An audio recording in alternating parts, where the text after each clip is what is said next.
Waktu tidak ada yang tahu. Mereka berpikir mereka tidak akan pernah berpisah, namun justru sepertinya dunia berkehendak lain. Suatu hari, ada dua orang bersahabat yang bernama Lia dan Ani. Mereka sebenarnya tetangga dan mereka sering menghabiskan waktu bersama. Lia Adinantara, seorang gadis desa yang mempunyai sahabat bernama Ani Denglas. Lia dan Ani sama-sama memiliki keluarga yang sederhana. Suatu saat, Lia dan Ani pergi ke sekolah, dengan Ani yang pergi menjemput Lia, berhubung Lia sering terlambat. Ya, Ani jelas tahu bagaimana kelakuan dan kebiasaan sahabatnya itu, sehingga dia bergegas menjemput Lia ke rumahnya, yang hampir bersebelahan hanya selisih 2 rumah. Lia, oi, kebo bangun, molor terus, bangun, kita terlambat nanti woi, ucap Ani sembari menggedor pintu rumah Lia. Ah, Ani baru jam berapa ucap Lia yang masih mengucek-ngucek matanya. Udah jam 7 kurang seperempat dan kamu masih baru bangun. Hah, cepat bersihkan dirimu dulu, terlambatlah kita jika seperti ini terus, ucap Ani yang jengkel menatap sahabatnya yang sangat malas untuk bangun pagi tapi menginginkan jadi sukses. Kelak sungguh ironis belajar malas impian setinggi dari bumi ke angkasa. Lalu sekitar 10 menit kemudian Lia pun keluar dengan seragamnya. Cepat, sudah seabad aku nungguin kamu loh. Lama banget selesainya, ucap Ani.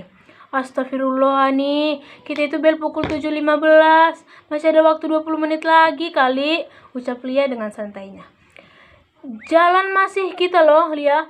Jalan kaki ke sekolah 15 menit, tinggal 5 menit waktumu merapikan rambut dan memakai sepatu. Cepat, aku kira sampai 10 kalau kamu belum juga pakai sepatu. Mau gak mau, tinggalin kamu, ancam Ani.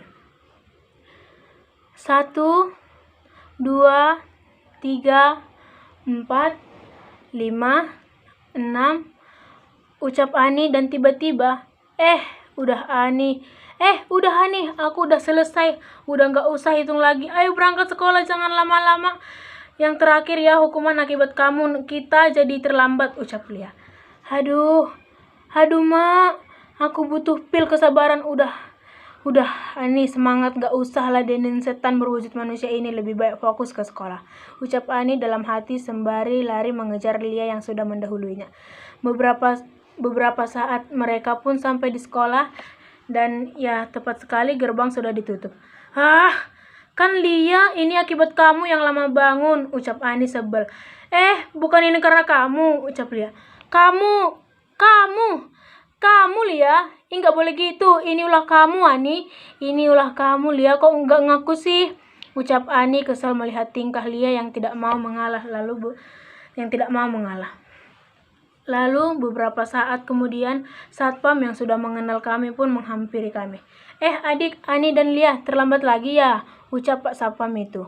Iya Pak, ini karena ulah Lia yang bangunnya 1 abad, ucap Ani.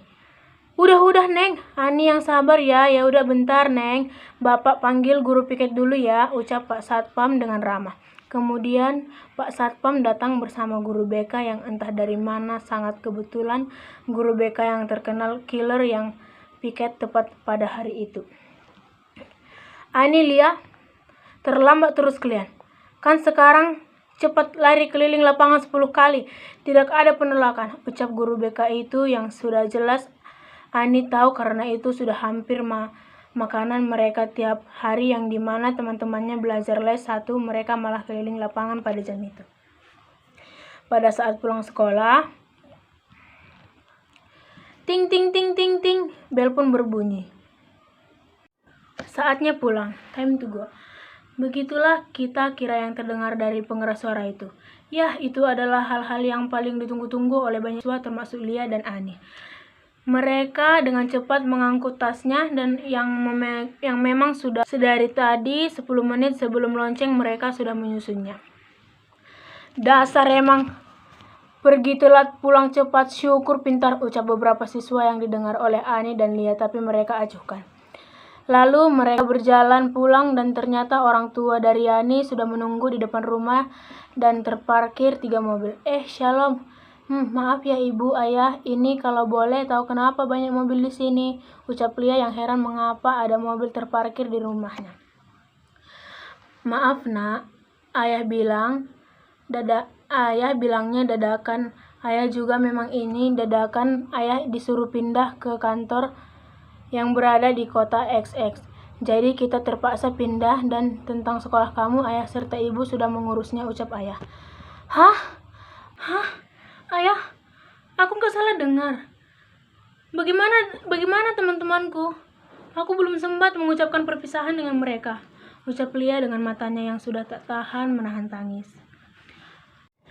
Maafin ayah nak, tapi waktu kita tinggal sedikit. Dan juga Ani juga udah pergi mungkin ke ladang. Barusan ayah lihat dia dijemput oleh abangnya naik motor, ucap ayah Lia. Udah Lia, gak usah sedih. Ayo kita pergi dan semua barang-barang Lia diangkut dan Lia pergi meninggalkan secari surat di dekat pintu rumahnya yang dulu, dan itu ditulis secepatnya dan hanya berisi tentang dia mau pergi dan tidak menyebutkan nama kota yang dia tempati. Sore harinya di keluarga Ani. Ani, bentar dulu. Ini ke rumahnya Mbak Lia, nggih, ucap Ibu Ani. Iya, siap Bu, ucap Ani sambil menghormat yang membuat yang melihatnya tertawa melihat tingkahnya. Lalu Ani pun berjalan ke rumah Lia, lalu entah mengapa hatinya tak enak, lalu dia melirik ada surat di sana. Dengan cepat dia membuka dan membacanya. Ya Tuhan, maafkan aku jika aku lancang membaca surat ini tanpa sepengetahuan pemiliknya, ucap Ani sembari membuat surat itu dan membukanya. Dear my friend Ani, maaf ya gak sempat bilang ini, waktunya mepet banget. Aku juga gak tahu kalau ini bakal terjadi. Oh iya, aku izin pamit ya, aku pindah rumah karena ayah dipindahkan kerja oleh bosnya. Maafin aku ya Ani. Sejujurnya aku gak ingin kita pisah, tapi mau gimana? Ini juga bukanlah keinginanku. Maafin aku ya Ani. Baik-baik di sini, jangan bandel, jangan terlambat juga. Hehehe. Aku juga gak tahu kapan balik lagi ke kampung, jadi jaga diri baik-baik. Oke, bye-bye. Lia, kenapa kamu ninggalin aku? Kenapa gak ada sedikit waktu kah buat kamu ngasih tahu aku? Ucap Ani sambil menangis. Dan pada sejak saat itu, Ani bertekad untuk belajar bersungguh-sungguh supaya bisa bertemu dengan Lia. Lia, baik-baik ya di sana. Jangan bandel, jangan malas makan, jangan telat bangun. Di sini aku merindukanmu. Merindukan sosokmu yang selalu menemaniku dengan canda tawamu, dengan ketengilanmu. Apakah kamu tahu aku rindu semua itu? Baiklah, aku akan lebih rajin lagi dan aku pasti bisa bertemu dengan kamu nanti. Lia, aku bisa membanggakan orang tuaku. Tunggu kehadiranku. Selamat tinggal.